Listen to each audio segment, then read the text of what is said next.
ไหวแน่ๆเลยทำไงดีเอาไงดีทำไงดีเอาไงดีใจเย็นตั้งสติก่อน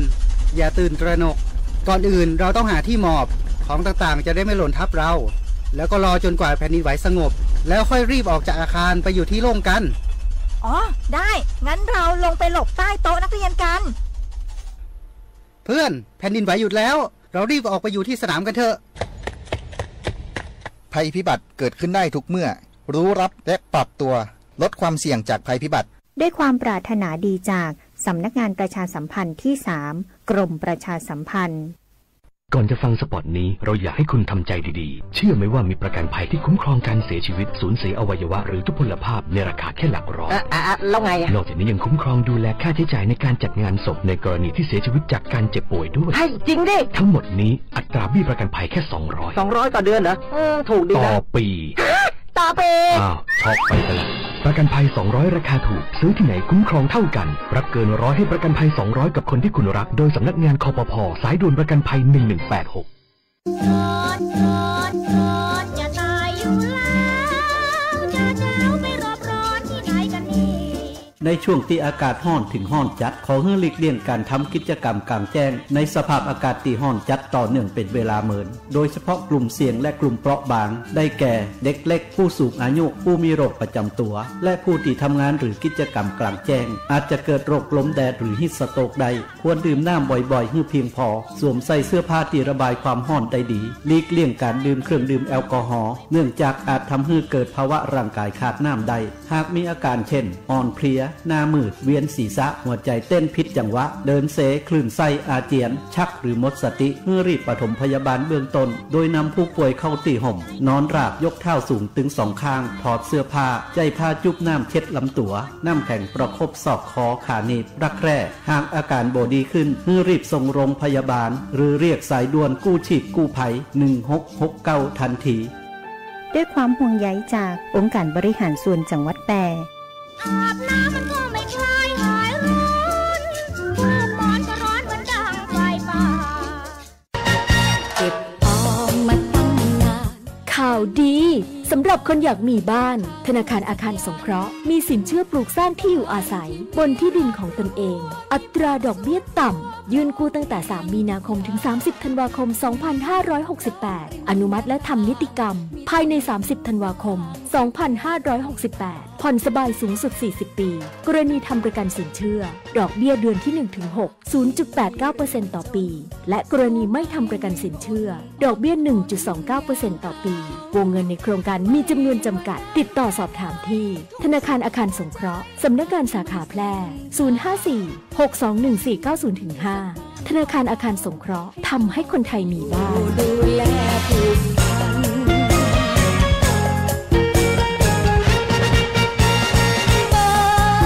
นรถมาติดอย่างกันนักกันนะก็ขยับขยื่นเลยฮันดูซ้ายว่างแซงไปเลยไทยอย่าดีโอ้แซงซ้ายบ่ได้เนอะนั่นมันไหลตางนะเฮาบ่ฮู้นะว่าแซงขึ้นไปแล้วเนี่ยจะปะอีหยังพอตึงรถถีบรถเครื่องคนเดินเท้ารถติดจอดลุเหรอสัตว์เลี้ยงแหมก็ว่ากองวัสดุต่างๆมันเสี่ยงต่อการเกิดอุบัติเหตุนะจ้าเข้าใจแล้วจ้าบ่แซงก็ได้ขับรถมีน้ำใจรักษาวินัยจราจรด้วยความปรารถนาดีจากสถานีวิทยุกระจายเสียงแห่งประเทศไทยจังหวัดแพร่กรมประชาสัมพันธ์วิทยุแห่งประเทศไทยจังหวัดแพร่91เมกะเฮิรตซ์ให้ความรู้คู่ความสุขที่นี่สถานีวิทยุกระจายเสียงแห่งประเทศไทยจังหวัดแพร่ส่งกระจายเสียงด้วยระบบ FM สเตอริโอมัลติเพล็กซ์ความถี่91เมกะเฮิรตซ์จากนี้ไปติดตามรับฟังรายการ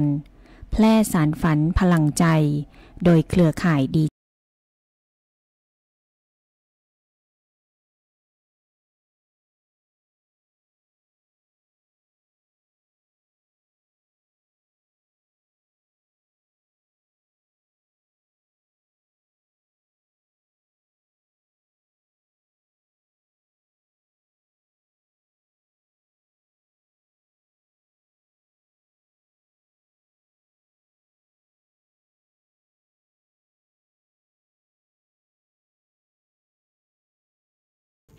สวัสดีเจ้าสวัสดีเจ้าท่านผู้ฟัง ร่สานฝันพลังใจทุกมาทักทายสวัสดีเจ้าวันนี้ก็คือวันอาทิตย์ที่1 มิถุนายนนะเจ้าเวลาวันของหวยออกตัวเนาะเจ้าแล้วก็เป็นวันแรกของสวมหมวกกันน็อกเจ้าบ้านเฮาได้ตั้งแต่ 15 นาฬิกาถึง 16 นาฬิกานะเจ้าที่สถานีวิทยุสวท8 91 เมกะเฮิรตซ์นะเจ้าท่านผู้ฟังสามารถรับชมรายการแพร่สานฝันพลังใจได้2ช่องทางเจ้าคือทาง Facebook แฟนเพจสวทแพร่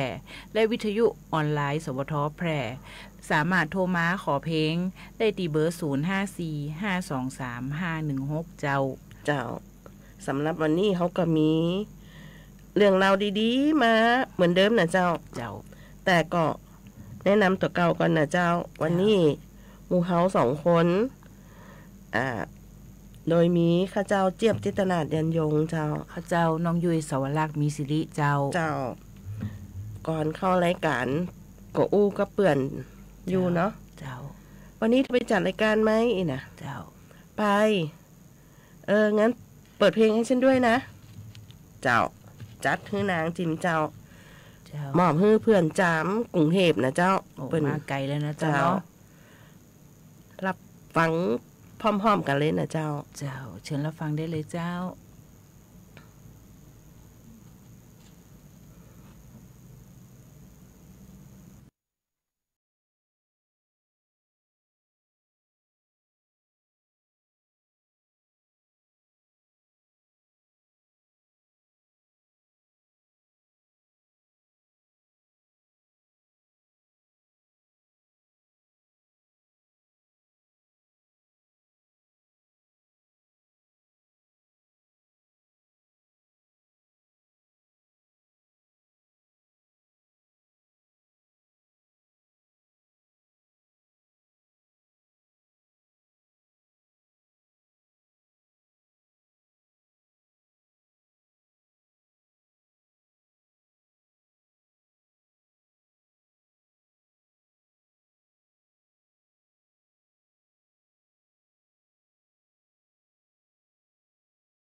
ข่าวสารหน้าหู้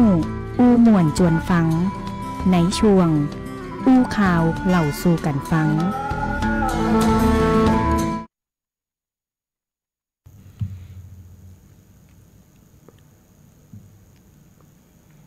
เจ้าทักทายอันปีอุดรป้ามหันน่ะเจ้าสวัสดีน่ะเจ้าเป็นจะได้เมืองร้องฝนตกกับเจ้าป้ามหันทางในเวียงนี่ก็เริ่มแดดพองแล้วเจ้าหัวออกห้องส่งไปอย่างตะวาก่อนเนาะเจ้าเนาะตะวาป้ามหันว่าบ้านป้าฝนตกหมู่เฮาก็บ่ดันหันเนาะว่าตั้งนอกเปิ้นฝนตกกันก็ออกไปเจ้าเดะเลยกลับบ้านบ่ได้เตี่ยเจ้าตั้งพอฝนกันอยู่เจ้าตะวาเจ้า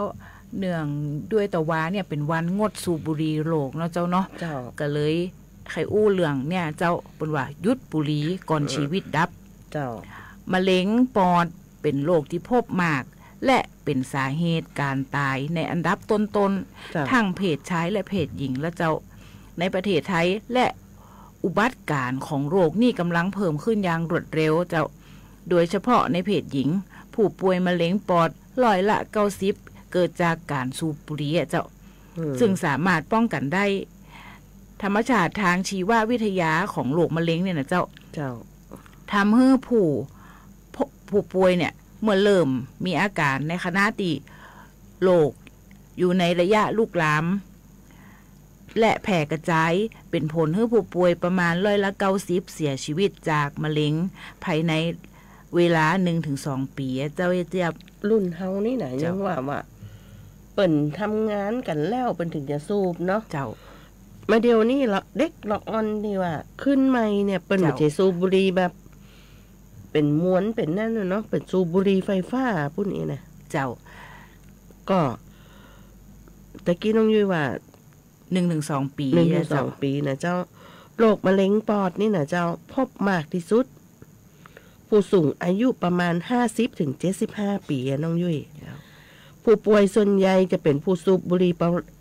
ปริมาณมากเจ้าเนาะบางผ่องนี่วันละ2ก็มีนะเจ้าและประมาณ5%เป็นผู้ที่ต้องสูบดมบุหรี่จากผู้อื่นผู้ที่สูบบุหรี่ก็เป็นผลออกมาเนาะแล้วก็คนที่ใกล้ชิดเนี่ยก็ได้รับไปเลยขึ้นประมาณ100% นั่นนะเจ้าจำนวนมวลของผู้สูบบุหรี่ต่อวันนี่และชนิดที่บุหรี่สูบจะสัมพันธ์กับอัตราเสี่ยงการเกิดมะเร็งปอดผู้ที่สูบบุหรี่15%จะเกิดมะเร็งปอดภายใน30 ปีถ้าเลิกสูบบุหรี่สามารถลดอัตราการเสี่ยงเกิดมะเร็งก็สมมุติว่าถ้าเขารณรงค์กันนี่เนาะคือหยุดบุหรี่เนี่ยภายใน15 ปีก็โรคมะเร็งปอดนี่ก็จะเบาลงนะเจ้าก็มีวิธีนะเจ้าเจี๊ยบมีวิธีเป็นว่ากลยุทธ์รับมือกับอาการอยากบุหรี่เนี่ยเจ้าเป็นว่าทวงเวลาเมื่ออยากสูบบุหรี่ฝั่งเปิดซองเดี๋ยวนะเจ้าหรือจะจุดบุหรี่เมื่อผ่านไปสัก5 นาทีความอยากก็จะลดลงอีกว่าเจ้าแล้วกับนี่ตั้งใจจะเลิกเนี่ยมันก็จะช่วยได้เจ้าก็คือฝั่งเปิดซองแต่ฝั่งจุดอย่างแต่มันก็ทำได้ยากนะเจ้าของอู้ง่ายเนาะคนที่เป็นสูบแล้วมันก็ทำได้ยากอยู่ว่าเจ้าเป็นบาดแต่ก่อยๆเอาบุหรี่เป็นกระจายบุหรี่แล้วเนาะไข่แก้มาดีมาเดียวนี่นะเจ้าเนี่ยการยังอื่นทำเป็นเนี่ยยังอื่นไปก่อนเนาะเจ้าหรือก็หายใจลึกๆจ้าหายใจเข้าออกลึกๆจ้าสัก 3-4 ครั้งดื่มน้ำค่อยๆจิบน้ำแล้วก็อมไว้สักครู่แล้วก็รู้รสแล้วก็ก่อยกืนเจ้าเปิ่นว่าเปลี่ยนอริยบทอย่าคิดเรื่องแต่การสูบบุหรี่เจ้าเปลี่ยนไปเนี่ยอย่างอื่นเช่นฟังเพลงเดินไปเดินมาหรือไปหาเพื่อนฝูงเพียงม้วนเดียวก็มีผลหลายนะเจ้าคือใจแข็งไว้นะเจ้าคุณแต่ต้องต่อสู้กับความอยากคือใดการเลิกบุหรี่คือการต่อสู้กับความอยากเจ้าแม่กระทั่งบุหรี่เพียงม้วนเดียวก็ต้องต่อสู้กับจิตใจเจ้าของคุณเท่านั้นเจ้าถ้าผ่านบทที่น้องยุ้ยว่ามาได้นี่นะเจ้าครั้นี้เขาก็เริ่มพยายามตั้งใจละคือมันผ่านไปโดยติบสูบบุหรี่ สมมติว่าวันนี้นะตั้งไว้เลย เนี่ยเกิงวันเขาจะบ่สูบบุหรี่เตี่ยช่วงบ่ายก่อนกินข้าวตอนก่อนเขาเกิดกลับมาดูดอีนะถ้าเขาทำช่วงมาตอนได้ละคราวนี้ก็ตั้งแหมวันตั้งใหม่บ่ายบ่สูบเตี่ยละกินข้าวแล้วบ่สูบเตี่ยละเกี่ยวหมากฝรั่งกินผลไม้อย่างอื่นไปก่อนมาแรงก็สูบกินข้าวแรงก่อนก็สูบถ้าเราพยายามเนี่ยได้เนี่ยมันก็เนี่ยคือเราเหมือนเคยละเจ้าเปิ่นบอกว่าเครื่องดื่มชากาแฟและเครื่องดื่มประเภทโคลาเนี่ยเจ้าแล้วนี่มีคาเฟอีนแต่บ่มีนิโคตินการที่บ่มีนิโคตินทำให้ร่างกายดูดซึมคาเฟอีนเข้าไปได้มากกว่าธรรมดาเจ้าทำให้กระวนกระวายและนอนบ่หลับพยายามดื่มเนี่ยเจ้าให้น้อยลงว่าเจ้ามันก็จะลดความอยากได้เองนะเจ้าพยายามดื่มกาแฟหรือว่าเครื่องดื่มประเภทเนี่ยเจ้าโคลาก้าอย่างก้าที่มันมีคาเฟอีนก้าเฮือมากินน้ำเปล่าแล้วก็กินน้ำผลไม้แทนนะเจ้าใหญ่เจ้าแหมอย่างตีเฮาต้องเนี่ยเฮือใดก็คือเตือนสติตัวเองเจ้าเอาเหตุผลตีเลิกบุหรี่ที่เคยจดไว้ออกมาดูเจ้าแล้วก็คิดถึงสิ่งที่อยากทำในฐานะผู้บ่สูบบุหรี่นะเจ้าการปฏิเสธนะเจ้าจากผู้อื่นว่าเอาสักม้วนก็อันสักม้วนบ่อย่าเปื้อนอย่าก็อย่าเก่งใจเจ้าเมื่อคนอื่นเอาบุหรี่เฮ้อคุณมีสิทธิ์ปฏิเสธโดยบ่ทำให้คนอื่นเดือดร้อนนะเจ้าเมื่อมือว่างนี่พยายามใจมือทำอย่างก็แล้วแต่ทำงานไปสักปะนะเจ้าเอาพวงกุญแจมาขย้ำหรือนับลูกประคบประคำเนี่ยไปเตอร์เจ้าเนาะการสูบบุหรี่กับสิ่งสิบติดนี่มันก็บอกเป็นผลดีกับเฮาเลยมีรายงานจากวิจัยแสดงให้เห็นว่าผู้ที่เลิกสูบบุหรี่ได้สามารถต่อต้านแล้วก็บ่อยากสูบบุหรี่แล้วก็ดื่มเหล้าเข้าไปเหล้าก็ยังเป็นสิ่งเสพติดอื่นๆก็จะทำให้คุณมีความอดทนนะเจ้าต่อความอยากสูบบุหรี่ได้น้อยลงดังนั้นขอให้มีความพยายามหลีกเลี่ยงเครื่องดื่มที่มีแอลกอฮอล์และสิ่งเสพติดอื่นๆสัก 2-3 สัปดาห์นะเจ้าเฮาเจือว่าคนตีอยากเลิกเนี่ยทำได้เจ้าเป็นกำลังใจเฮ้อนะเจ้าเนาะพอมีอันตรายเนาะเจ้าสูบไปแล้วบ่เจออันตรายต่อเก่าไหนเจี๊ยบคนที่หนังข้างๆเนี่ยมันดูสูดเข้าไปมันก็มีสิทธิ์ที่เป็นได้อย่างตะกอนแฟนยี่เจี๊ยบนี่เนาะยกตัวอย่างเปิดก็สูบบุหรี่กินเหล้าเนาะแต่ตอนหลังมาเปิดก็เลิกบุหรี่ได้แต่ว่าเลิกเหล้าบ่ได้นะเลิกบุหรี่ได้โดยวิธีที่ว่าถึงเวลาที่เปิ้นจะต้องจุดบุหรี่ดูดน่ะเปิ้นกินข้าวแล้วเปิ้นเข้าห้องนอนเลยยังบ่อาบน้ำเตี่ยเปิ้นเข้าไปนอนตีนอนน่ะเนี่ยจะได้ก็ได้อยู่บนตีนอนน่ะ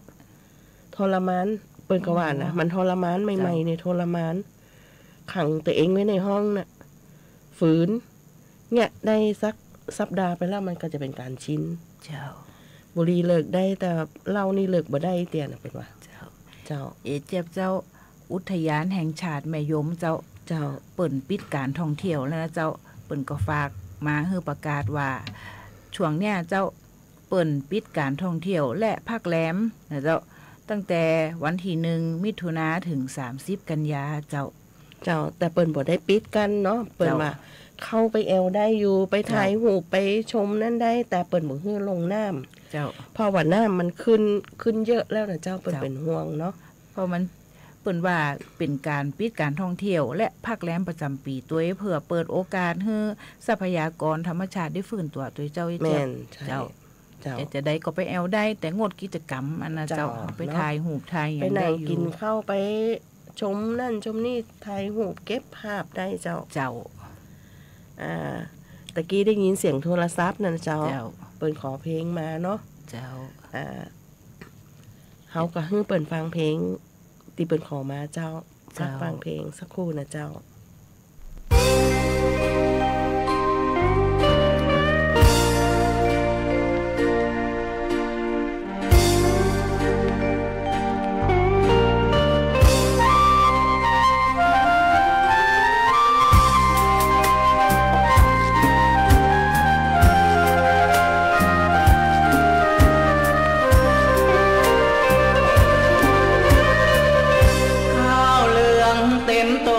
อนงอยู่ไหน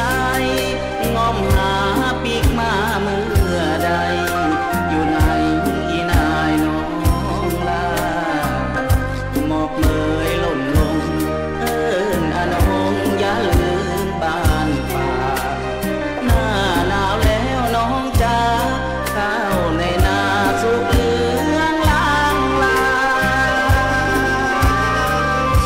ลมหนาวปัดล่องคอยน้องคืนนาง่วงข้าวคอยเกี่ยวดังว่าหนุ่มนาตั้งตารอนางสิ้นหวังนั่งกองให้น้องมีเวลาว่างให้ยืนจ้องส่องตางเอิ้นยีนางปีกมากำเกี่ยวข้าวสีทองเหลืองมารองรอน้องเต็มตรงหมอกเมยลงลมหนาวส่งอายหนาวคนเดียวเมื่อลอยกระทงบ่มีอนงหัวใจแห้งเหี่ยวอายลอยกระทงคนเดียวถึงหน้าเกี่ยวแล้วยังบ่มาข้าวเหลืองเต็มตรงอนงบ่เลี้ยวบ่ปีกคืนมากำเกี่ยวบ่เลี้ยวหาคนรอท่าข้าวเหลืองหล่นง่วงลมหนาวลวงหัวใจของข้าเกี่ยวข้าวแล้วน้องจ๋าที่ปิกมาบ้านนาเติดนา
จังหวัดแต่ขอเชิญชวนสร้างบารมี เสริมมงคลชีวิตตามเส้นทางการท่องเที่ยวนมัสการพระธาตุพันปีเจิญไปสักการะพระธาตุจอแห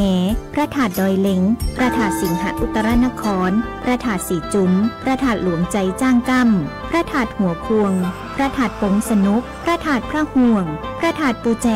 พระธาตุแหลมลีพระธาตุขวยปูพระธาตุจอมแจ้งพระธาตุเนื่องพระธาตุไฮซอยและพระธาตุห้วยออบอกเลยว่าสายมูบดิพลาสักหน่อยไปเคาะระฆังฮือดังระเบิดฮือชีวิตเฮาสุขบันเจิดปังปังปังสาตุเจ้าแอลแปแอลนวลได้ความสุขกูฤดูคนแต่นี่ใจงามเจ้าขับขี่ปลอดภัยเมืองไทยไร้อุบัติเหตุด้วยความปรารถนาดีจากสถานีวิทยุกระจายเสียงแห่งประเทศไทยจังหวัดแพร่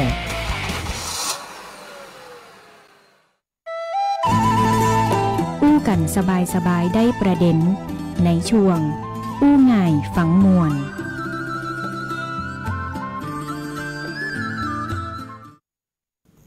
เจ้าเข้ามาสู่ช่วงอู้ง่ายฟังม่วนนะเจ้าฟังง่ายสบายอันอย่าลืมนะเจ้าเข้ามาตีไล่สดสวทแปลกันนะเจ้าทักทายหมู่เฮานะเจ้าหรือ0545235516ยังขอเพลงกันได้อยู่นะเจ้าตะกี้น่ะอีป่อน้องเปิดฮื้อละเด้อคอยน้องคืนน้าน่ะนะเจ้าอีป่อถ้าอย่าฟังไปนะแต่ละไปล้อสาวเนาะ บอกน้องเลยว่าอยู่บ้านไหนนี่ น้องจะไปตัววะน้องจะไปตัวไปพอสาวไอ้ปอดนะเจ้าวันนี้นะเจ้าเป็นวันที่1บ่ได้หวยออกอย่างเดียวนะเจ้าแม่นคนขับขี่รถมอเตอร์ไซค์จะต้องปฏิบัติตามกฎแล้วเจ้าเพราะจะอันเงิน 2,000 บาทของคุณจะต้องออกจากกระเป๋าแน่นอนเจ้าบ่สวมหมวกกันน็อกโดนปรับ2เท่านะเจ้าสำนักงานตำรวจแห่งชาติเข้มบังคับพรบจราจรทางบกนะเจ้ามาตรา122คือผู้ขับขี่มอเตอร์ไซค์สวมหมวกกันน็อกทั้งคนขับและคนซ่อนนะเจ้าหากบ่สวมโดยเฉพาะคนซ่อนบ่สวมนี่คนขับถูกปรับนักเลยนะเจ้าสูงสุด 2,000 บาทเริ่ม1 มิถุนายน 2568 บังคับใช้ทั่วประเทศนะเจ้าจะได้ไปไหนก็จะไปลืมถึงคนขับคนซ่อนนะเจ้าเนาะเพื่อความปลอดภัยไว้ก่อนเสพตัวเก่าไว้นะเจ้าถ้ามันเกิดอุบัติเหตุหัวมันลงมันก็จะได้บาดเจ็บอย่างหนักนะเจ้าหมอกันนอกช่วยได้เจ้าแม่น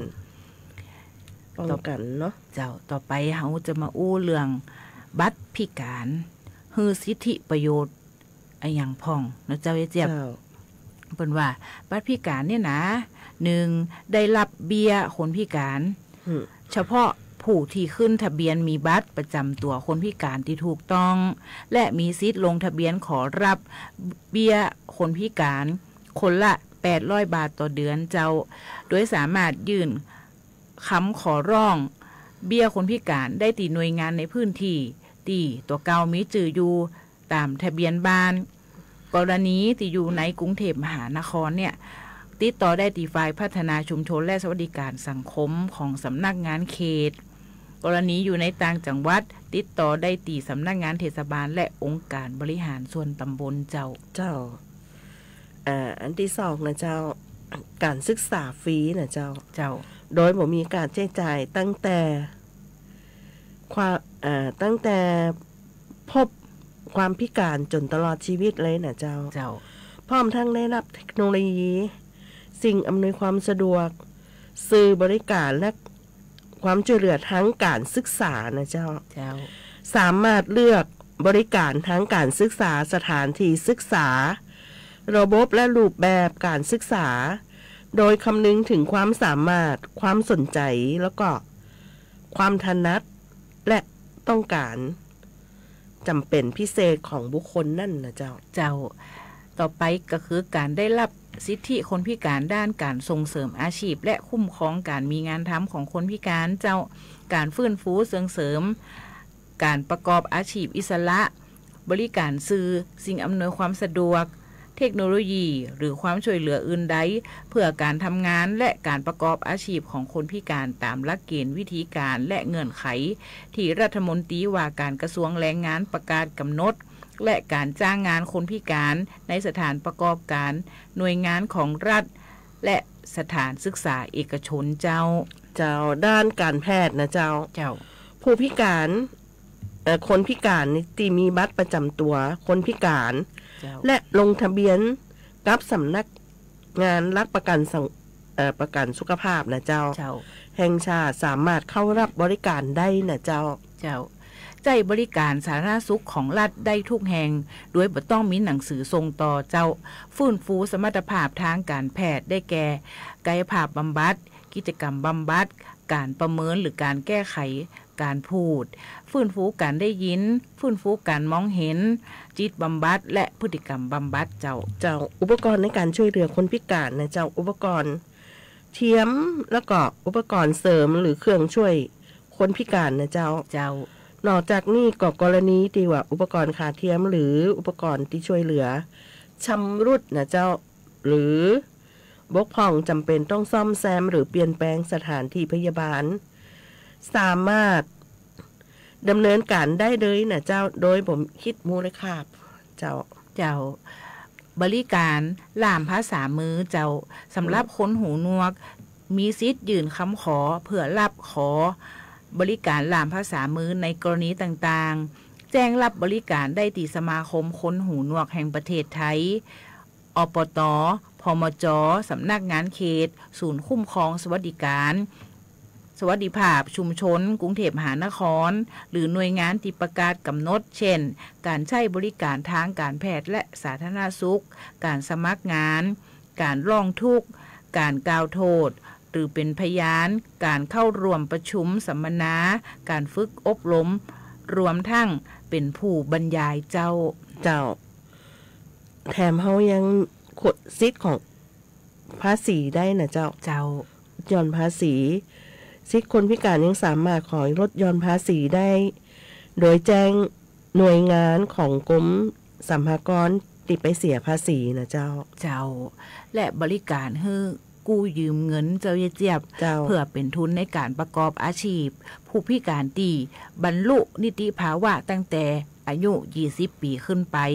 และผู้ดูแลคนพิการตามกฎหมายจะสามารถกู้ยืมเงินทุนประกอบอาชีพหรือขยายกิจการจากกองทุนส่งเสริมและพัฒนาคุณภาพชีวิตคนพิการรายละบ่เกิน 60,000 บาทผ่อนชำระในระยะเวลาบ่เกิน5 ปีบ่คิดดอกเบี้ยเจ้าเจี๊ยบเจ้าอันที่8ก็คือสิ่งอำนวยความสะดวกนะเจ้าทั้งทางผ่านรัฐและเอกชนนะเจ้าเพื่อให้คนพิการสามารถเข้าถึงและใช้ประโยชน์ได้เช่นห้องน้ำทั้งลาดที่จอดรถสำหรับคนพิการนะเจ้าเอกสารอักษรเบลรามมือนะเจ้าบริการขนส่งสาธารณะข้อมูลขนส่งนะเจ้าและบริการให้นำซัดนำทางกับคนพิการได้นะเจ้าก็สามารถนะแจ้งไปที่อบต.พมจ.สำนักงานเขตแล้วก็สภาคนพิการทุกประเภทนะเจ้าการมีบัตรประจำตัวคนพิการเป็นอีกครั้งหนึ่งที่จะช่วยให้คนพิการได้รับสิทธิและโอกาสในการพัฒนาศักยภาพของตัวเก่านะเจ้ารวมทั้งช่วยแบ่งเบาภาระค่าใช้จ่ายในครอบครัวนะเจ้าเจี๊ยบในการฟื้นฟูและพัฒนาอาการต่างๆให้ดีขึ้นตัวเจ้าบ้านเขาก็จะอยู่ที่สารกลางเนาะเจ้าอันคนศูนย์บริการคนพิการของเคลื่อนไหวเนี่ยเปิ้นก็ตั้งจันบนเนี่ยมันแออัดเนาะเปิ้นก็แยกมาอยู่ตรงใกล้สารกลางนั้นน้องยุ้ยเนาะสั่งไปทางบ้านน้องยุ้ยได้ใจแล้วเจ้าหลังอำเภอนะเจ้าแม่นไปตามก็ถ้าเปิ้นหรือท่านสนใจจะได้ก็โทรไปได้นะเจ้าศูนย์เฮานี่ก็เบอร์โทรศัพท์0545200013นะเจ้าเดี๋ยวเฮามาฟังเพลงม่วนๆจากแพรสันฝันแหมซัก2เพลงนะเจ้าแล้วฟังเลยเจ้า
แบ่งกันปันความหู้ในช่วงนานาสาระ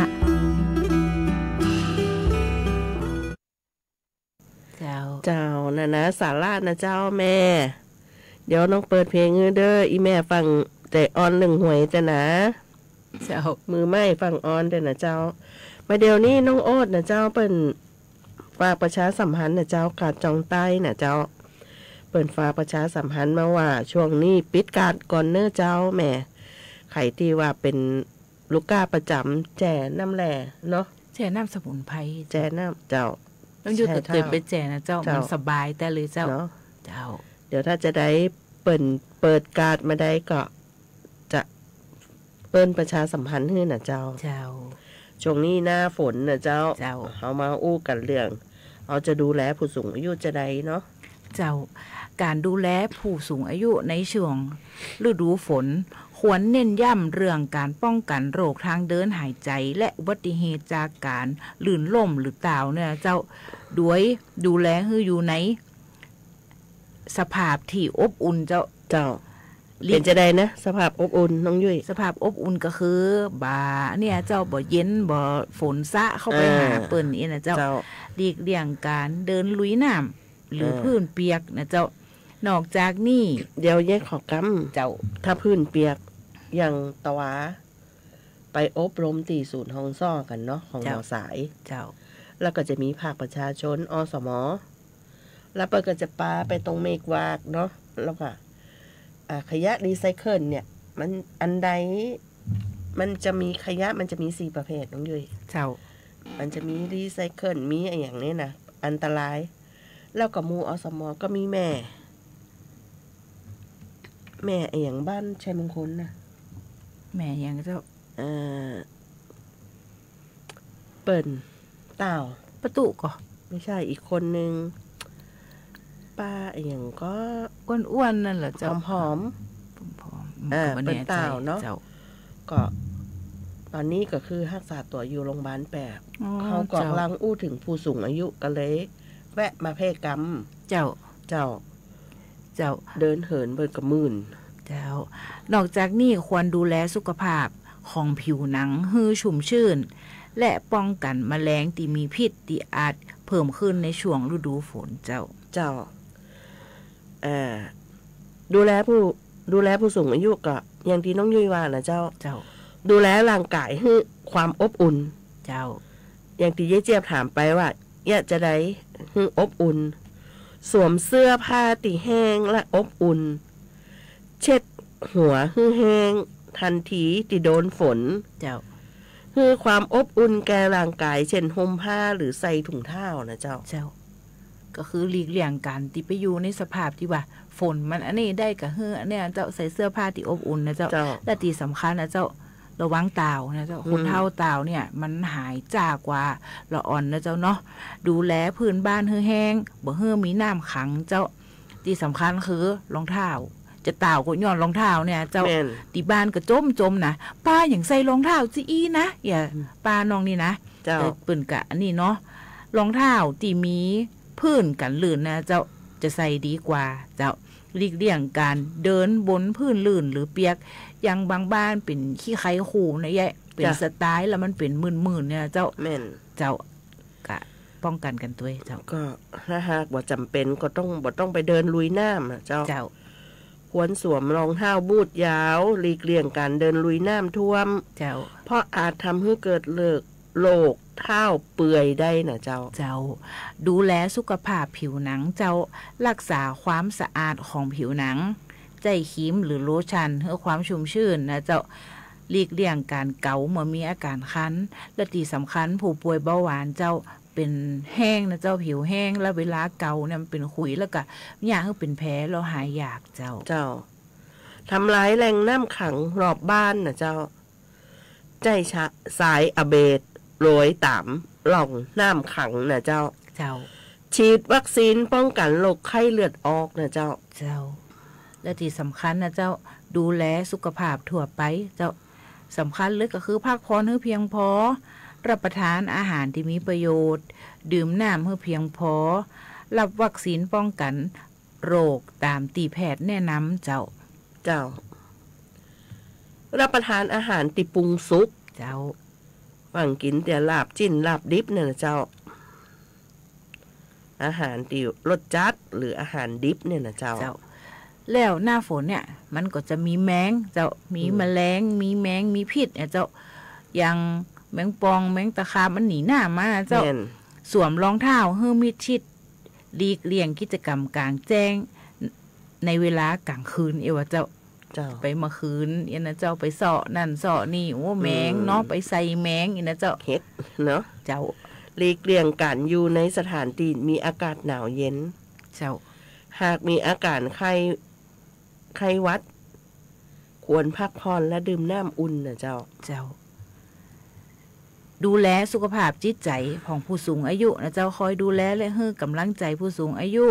หากมีอาการซึมเศร้านะเจ้าหรือวิตกกังวลควรปรึกษาผู้เชี่ยวชาญนะเจ้า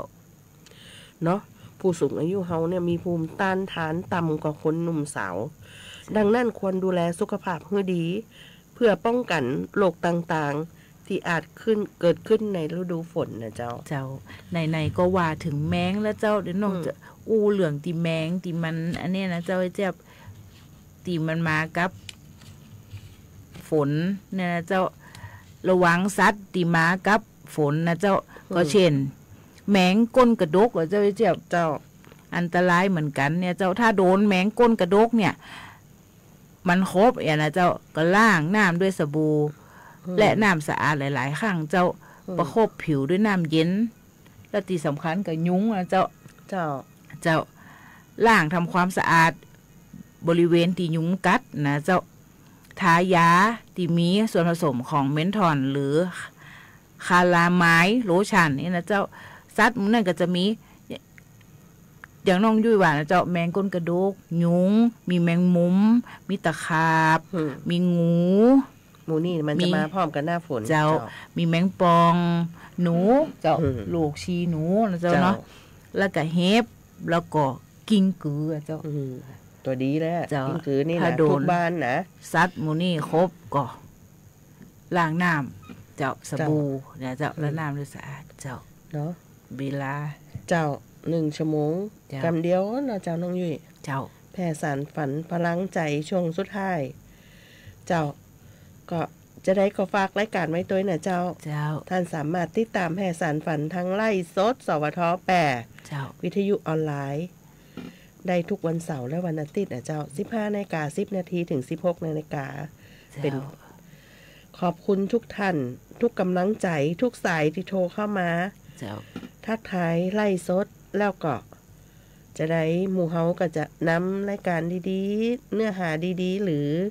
ข่าวสารมาเล่าสู่ท่านฟังแหมนะเจ้าจะได้จัดเพลงบัตันก็ต้องขอติดไว้ก่อนนะเจ้าตามลำดับเนาะอาจจะติดนี่อาจจะไม่ได้ฟังอาจจะเป็นติดหน้าบกโคดกันนะเจ้าเนาะเจ้า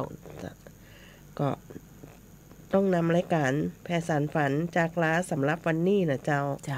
โดยมีข้าเจ้าเจ็บเจตนายันยงข้าเจ้าน้องยุ้ยสวรักษ์มีสิริเจ้าเราพบกันใหม่เสาร์อาทิตย์หน้านะเจ้าสวัสดีค่ะสวัสดีเจ้า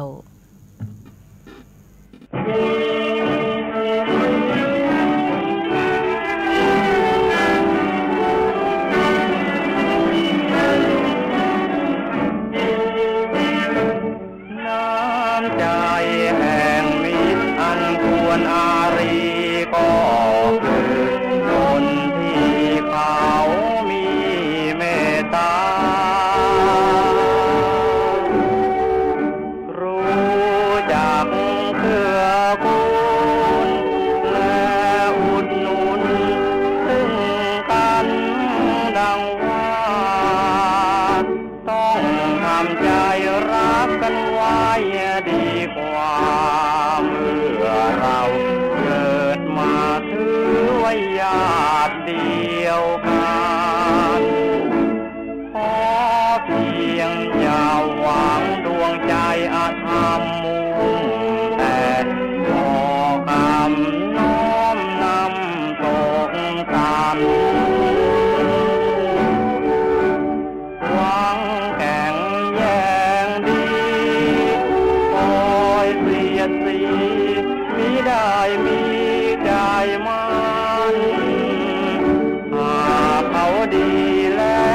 นดี